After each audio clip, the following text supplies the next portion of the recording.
Welcome to It's a Yes, Making It in Media. I'm Jo Wood. And I'm Deborah Sharon. Between us, we've spent many years helping people build successful media careers, from first jobs to senior leadership. Each week, we answer real questions from our listeners, covering everything from interviews to sales conversations with clear, practical advice. If you're ambitious, capable, and ready to take control of your career, you're in the right place. Today, LinkedIn really can help you land your next role or your next client, but we think only if you really know how to use it properly. So in this episode of It's a Yes, Making It in Media, we're breaking down how you can build your profile and also how to make sure that you get your connection requests accepted and strike the right tone. Later this episode, we'll hear from one of our experts, Chris Turner-Green. Let's get into it.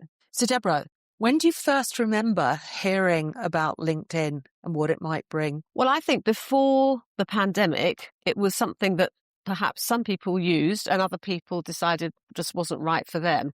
But it really feels like it's become much more essential in recent times. What about you? I remember that when LinkedIn launched thinking, what do I need that for? Yeah, how's that going to help me? And now, quite honestly, in recruitment and in every other aspect of work, I find it would be very difficult to live without it. Do you think that's because people now aren't necessarily in their offices? So it's actually the go-to place of being able to open a conversation? I think regardless of being in the office, it's been the go-to place in terms of creating connections. And I remember it was so difficult to find candidates, especially for niche roles. And I'm talking about this purely from a recruitment perspective. Whereas now it's so much more straightforward to actually search for the right people, find where they might be and talk to them. And also from a connection point of view, from a client perspective, or even when we're looking for services for ourselves, it's so much easier to find the right people to speak to. It's interesting that it's the only player in town, really, isn't it? There doesn't seem to be anybody else in that space, which is why there's over 2 billion accounts, which is a pretty high percentage of the world population, just using this one platform. It's mad. I think it's one of those rare situations where they found a niche and nobody has been quite able to get in on the back of that, because once you've got something, why do you need something else in that space? I think because it's social media, it tends to polarize people between people who love it and people who get very frustrated by it. So there's an interesting conversation around whether it should be too chatty, too personal, or whether actually it's a place where you can create your personal brand and actually take a serious approach to the way you want to position yourself, either because you want to get a new job or you're trying to develop new business opportunities. I'm absolutely sure that 99% of what's talked about on LinkedIn is commercial. It's not personal. Now, there are times when you might write content that includes a personal example that correlates with a business solution in some way. And there are lots of examples of that. But I think LinkedIn is and has to be a commercial environment, not one where you might share your personal photos in a big way like on Insta or Facebook or what have you. But I think that sometimes there are snippets of your personal life that it's absolutely fine to include because it's very relevant for whatever reason. Well, certainly anecdotally, posts which include photographs of the person who's actually doing the post tend to outperform other types of images. And I think that's been borne out by our own experience as well. It has. Put a photo out there and actually you get much more engagement. It definitely has. But I struggle a little bit with that, being perfectly honest, because I'm sure, like a lot of other people, I hate looking at pictures of myself. I hate listening to the sound of my own voice. That's a bit ironic, given the fact we're making a podcast. Yeah, okay. But sometimes you have to put yourself out there. You do, and I found it really hard. I've done a few LinkedIn posts with video recordings and things on, and I just, when I've seen them come up in my feed, I just scroll past in a hurry. I can see when other people do their first video post on LinkedIn that they also almost always start with, I hope you don't mind, I've not done this before, and I don't like the sound of my own voice or even looking at me, but you might. And that's quite interesting. I think the thing about LinkedIn is that it's very easy to measure how well you're doing with it. So I don't know if you're aware of the SSI scores, the social selling index scores that LinkedIn will create for you, your own personal dashboard that will reflect exactly how well you're using it as a percentage of other experts in your sector. And you can see whether you've got your network built up properly, whether you're engaging regularly enough. And you can use it as a barometer of being able to measure your own proficiency and start to improve just by seeing what's working in your own use of LinkedIn. So from our perspective, purely from a recruitment point of view and using outreach to contact candidates or clients, the one thing that you can absolutely see, or I'm not sure if it's on general LinkedIn or whether we get it through our recruiter licenses, but it does tell you how effective what you've written is in increasing the response rate that you might get, which is interesting. Although sometimes I just think, you just catch somebody at the right moment, at the right time, and it doesn't matter what you've written, they're going to say yes or no. Yeah. Algorithm is a very ever-changing kind of conundrum, one that I don't understand at all. But I do remember reading quite recently that if you want people to engage with your post, you need to have been actively engaging with other people's posts 15 minutes before you post yours and 15 minutes after. Really? And then the algorithm will reward you by making sure that you're tracking really well. So, Deborah, one of the things that I find really interesting is when people use the green circle, and there's a huge amount of opinion around this, to say, I'm looking for a job. What do you think about that? I always think that actually LinkedIn is either useful for getting a job or for generating new business. And presumably you attract more attention, although I understand that some people think that it's perhaps sending out a negative message, but I suppose it attracts the attention of the people who you're looking to engage with. How does it work? So I think it's a no-brainer. If you need a job, you absolutely should put the green circle around you. As a recruiter, it means that we can spot you so much more quickly, and know absolutely that you're looking for some help. I really don't understand why people worry about putting it out there that they need help. I think that's what the whole point of LinkedIn is about. I think that probably most people come to LinkedIn to land their next job, wouldn't you say? So LinkedIn profiles are often where your CV features. Certainly when I'm working then with salespeople who want to use LinkedIn for new business development, we have to go back over and seeing whether the way that profile has been built is as appropriate for business development as it is for landing a job. Moving on with that, I think the harder thing about LinkedIn is how to create content, what sort of content you should be engaging with, regardless of whether you're writing your own or not. And again, at the beginning of every year, I start off with the best of intentions of going to post every week, going to write something. And I look at other people's articles, and I'm sure everybody is guilty of this, and think, I wish I could write quite as engaging content as that. And actually, I've decided that occasionally I do really good things, and then I get sidetracked and I think, well, who's going to want to read that? And I think that is the thing that people probably start off with the best of intentions and then lose heart.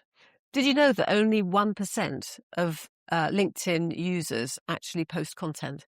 Really? It's a tiny, tiny percentage. Most people use LinkedIn in a passive, I was going to say stalking, but that doesn't sound quite right, but in a passive way. So the fact that you're even thinking about posting sets you apart from many, many other people. And I think my own feeling is that you don't want to post for the sake of it. You want to post when you've got something to say that might be useful or interesting. But actually, you can own your market quite easily if you do make a regular commitment to putting some sort of content out there, because the vast majority of people don't. That's really interesting. So maybe I'll revise my intentions. From your perspective, I mean, I know that you post quite a lot. What do you think is the ideal time frame to be posting? I think that it's quality over quantity. So having something regular to talk about. And the way that I think it can be used very well strategically is if you map out all the questions and the challenges that your customers or your clients face, and then create a schedule of posts that answer those questions, then at least you know that when you do post, you're adding content that is going to be relevant and going to resonate. Having said that, Jo, my most successful post last year was a picture of a swimming pool. And it was a kind of little passing thought, which was that, I like to start my day with a swim. And that received more traction than a lot of the other things. But I'm not sure that just the quantity of likes is a good barometer of how valuable your content is. It's working out what your motivation is and whether you're wanting to post information that is going to be useful and relevant to those people who are going to be engaging with it. And just going back, do you think that pictures and video is something you should include in every post, or where it's relevant, or what do you think that should really look like? I think LinkedIn say that those carousels where you have a variety of little PDFs that rotate are very engaging. That's one of their most useful formats. Polls, which I think is a bit controversial, have been useful in the past. But video content gets, I think, 20 times the engagement of a written post. So being able to do a short form video, that might just be 10 or 15 seconds of some little message that you're comfortable recording, you will get more traction than if you write something. So again, it takes you out of your comfort zone a lot of the time.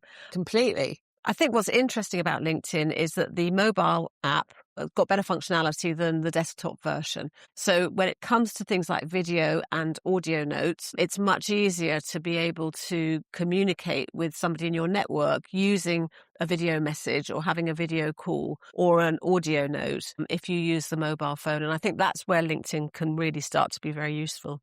And just going on to the outreach, and we do a lot of outreach from a recruitment perspective through LinkedIn, both for candidates and clients. But what are your recommendations to salespeople in terms of writing outreach? Do you mean connection requests? Connection requests, yeah. Do you ask them to use InMail, or do you recommend they use InMail, or the initial connection request that enables you to write a very short, engaging connection? What do you think is most effective? I think if you have the advantage of InMail, it gives you many more characters, so that arguably you can put a more detailed, personalized introduction. But actually, I think the discipline of the connection request means that you have to think really carefully about creating relevant value. And there's a real skill, I think, in that first contact. And I always think it should be the equivalent of meeting you at an event and just going up and shaking your hand and saying, nice to be meeting you, good to be in touch. You and I probably receive lots of connection requests which are full-blown pitches, and actually that feels like it might just be a bit too much. So being able to flatter somebody, compliment them on something that you've read that they've posted recently, and then try and suggest that we just connect, maybe enough for that very first connection. And what I find really interesting is that the most powerful word in sales communication is you. And yet when I introduce myself, I might be talking about me. So the more I can flip this, so it's about you and the world that you're in and the challenges that you're facing or the post that you've just put out, the more likely it is that you're going to have a positive response to my connection request. So there's something quite subtle. So could you imagine a world right now where LinkedIn wasn't part of it? No, not at all. Can you? No. Scary, huh? But it's interesting because people would think that LinkedIn is a great recruitment tool, but actually it's a platform that, as a recruiting specialist, you're using it to enhance the service that you offer to your clients. It's not a replacement for what you do. No, it's an adjunct on every level. So as I said, it's what it's done is a bit like AI is doing now for lots of other things. It's just helped us on both levels, both to access the right kind of candidates and the right kind of clients, and to improve and increase our engagement with the world in which we're operating. Do you ever look at groups on LinkedIn? I do. And I was a very significant proponent of groups in the beginning. I think from a sales perspective, the groups are really interesting because if you're not paying for LinkedIn, but you join a group which is populated by people who are perhaps in your target market, you have unlimited opportunities to connect with those people. You're not limited by the normal ceiling because you're seen to have a shared interest. You're not going to be annoying. I think that what you need is really dependent on the space that you're occupying and what you're trying to achieve. Yes. Yeah. And as you say, if you can increase your coverage by joining groups, and therefore not needing to have a premium account, then that is absolutely, definitely a valuable And thing. also posting your content. I mean, as a salesperson, if you're selling into lots of different markets, then you might not want to post something on your profile because actually next month you're going to be working on something different. But if you post that content within a community that is right, then at least you're being very tactical in the way that you're actually sharing your story. Just the other point, Jo, which is I think LinkedIn obviously wants us all to get a minimum of 500 connections in our network. And I think that's a very important thing for anybody using LinkedIn to aspire to achieve, that once you get to those 500 connections, all of the interconnections start to work really well and we all become hyper connected. And People often say, well, I used to be working in this sector and now I'm in a new sector. Do I need to cleanse my old connections and start again? I'm not sure that you need to do that, because you just want to be able to leverage all the first, second and third degree connections that are available to you. Definitely never cleanse anything. No, okay, good. I mean, I absolutely think that all connections are valuable. Yeah. You never know when you might want a connection in a different sector, or someone's opinion about something. Yeah. Or an introduction to somebody who might be somehow linked to someone else. That's the whole value in LinkedIn.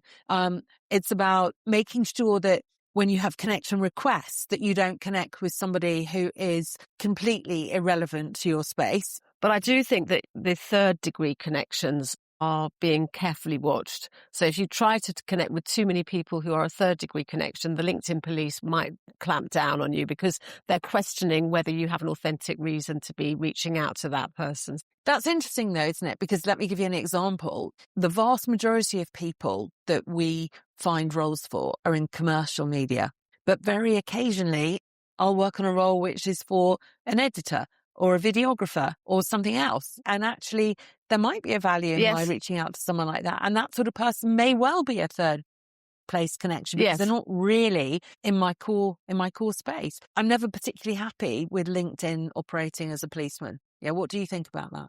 I think you make the case really well for where that particular limitation is actually not in the interests of the users or the account holders. I also think that, as I say, when we started out, we were able to connect with anyone and build up our profile really quickly. Whereas when I take on junior recruitment consultants now, it takes them much longer, and they need our extra value licensing in order to connect.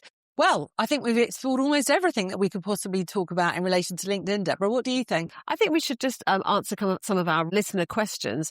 Okay, so the first one that has come in here is from Liam. And Liam says that he's updating his LinkedIn profile for job hunting. What are your top tips for making it stand out to recruiters and hiring managers in media sales? What do you think, Jo? I think we've talked a little bit about some of the most important issues earlier on today, but a couple of things. Firstly, Liam, a good picture. Yeah, that's the first thing that anybody clicking on your profile is going to notice. So get that right. Make sure that your CV reflects exactly the same dates as on your LinkedIn profile. Make sure all your skill sets are on there. And generally, a couple of good bullet points with achievements is useful. And if you have one or two recommendations of things that you've achieved, as we talked about before, that can make a difference as well. But I think the most important thing is that, as I say, there's a correlation directly between the CV that a talent manager or a hiring person will have seen and what you look and sound like on your LinkedIn profile. That all sounds great, Jo. Really hope that helps you to get it right. Happy to help if you want to contact me directly. So, Deborah, there's another question here from Maya from York. She said, I post on LinkedIn regularly, but barely get any engagement. She thinks she might be doing something wrong. What do you think? Well, I don't think she's doing anything wrong, because she's already being an active participant on LinkedIn, which is really good. I think that there are probably some checks that she can make in terms of how she's posting, making sure she's got a strong first sentence, making sure that she uses a good image always, and also making sure that she is perhaps tagging people in her posts so that she's extending the reach beyond just her own network. But I think sometimes you can get as much from LinkedIn by commenting on other people's posts as creating your own content. So rather than just liking other people's posts, being bold enough to put a comment on or sharing it with your network with a twist of your own comment, that can add other methods of being able to build your profile without always feeling the responsibility of having to create content yourself. They say that we should probably give 15 minutes a day to LinkedIn, 5 minutes to think about your next post, 5 minutes to comment on other people's posts, and 5 minutes to research new prospects and connect with new people. I hope that answers your question, Maya. And I definitely think you need to carry on sort of writing and posting, commenting, and I'm sure that you will get some engagement and coverage as time goes by.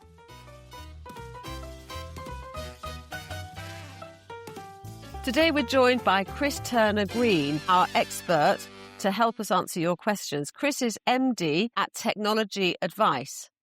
Chris, great to have you on. So here's another question from one of our listeners that we'd love to get your thoughts on. The listener has asked, what's worked for turning LinkedIn connections into real sales conversations? So moving it from a digital conversation to a real one. How do you make LinkedIn work for you?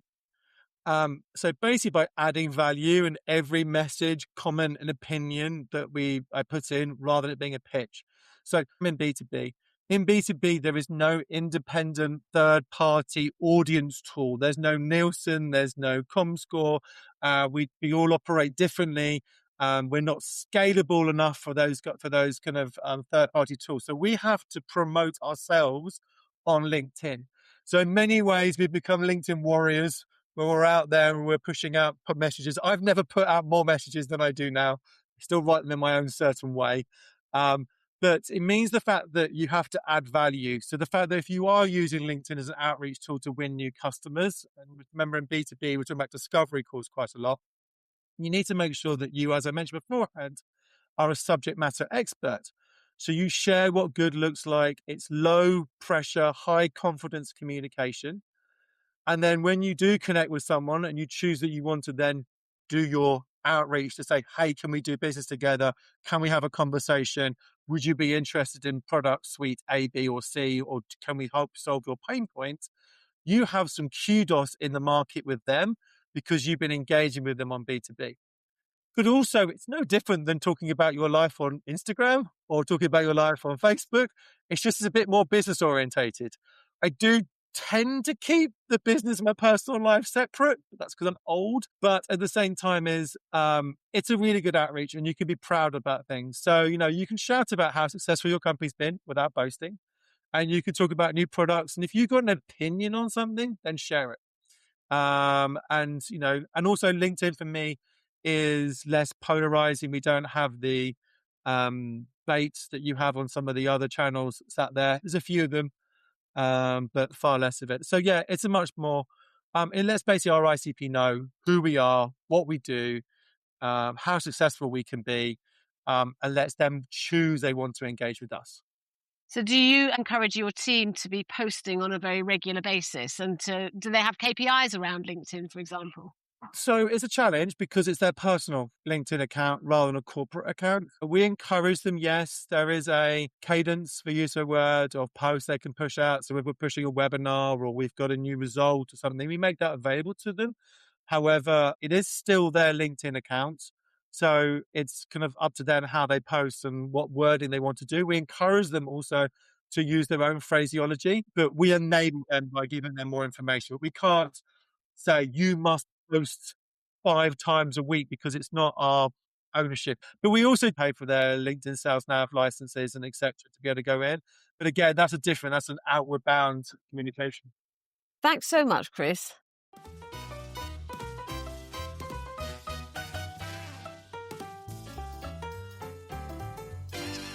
Today's Yes List recommendation is the Sunday Times bestseller Atomic Habits by James Clear.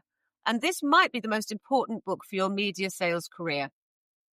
Clear's premise: tiny changes lead to remarkable results. For media sales, this is gold. Instead of I need to completely overhaul my prospecting, you might start with I'll make 3 new LinkedIn connections every morning. That's manageable, but over a year, that's over 750 new connections. My favorite concept is habit stacking, linking new habits to existing ones. Like, after I finish my morning coffee, I'll review my pipeline for 10 minutes every day.